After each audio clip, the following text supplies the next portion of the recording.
മണ്ഡലകാലമായതോടുകൂടി അപകടങ്ങളുടെ സ്ഥിരം വേദിയായി മാറുകയാണ് പത്തനംതിട്ട.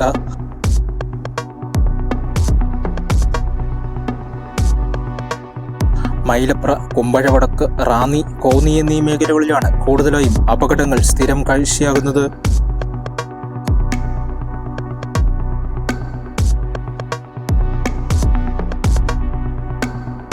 പുനലൂർ ശബരിമല ഹൈവേ പാതയായതോടുകൂടി വാഹനങ്ങളുടെ അമിതവേഗം പലപ്പോഴും അപകടത്തിന് കാരണമാകുന്നു.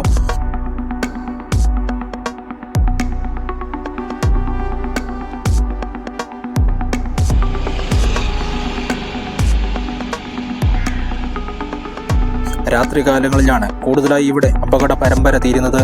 കഴിഞ്ഞ ഒരു മാസത്തിനുള്ളിൽ 6ഓളം അപകടങ്ങളാണ് ഈ ഹൈവേകളിൽ മാത്രം ഉണ്ടായത്.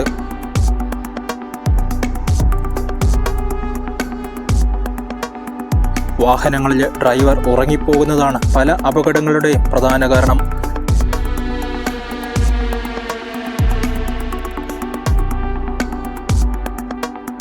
പത്തനംതിട്ട കോന്നിയിൽ ദമ്പതികളടക്കം 4 പേരുടെ മരണത്തിനിടയാക്കിയ ഹൈവേയും ഇതുതന്നെയായിരുന്നു.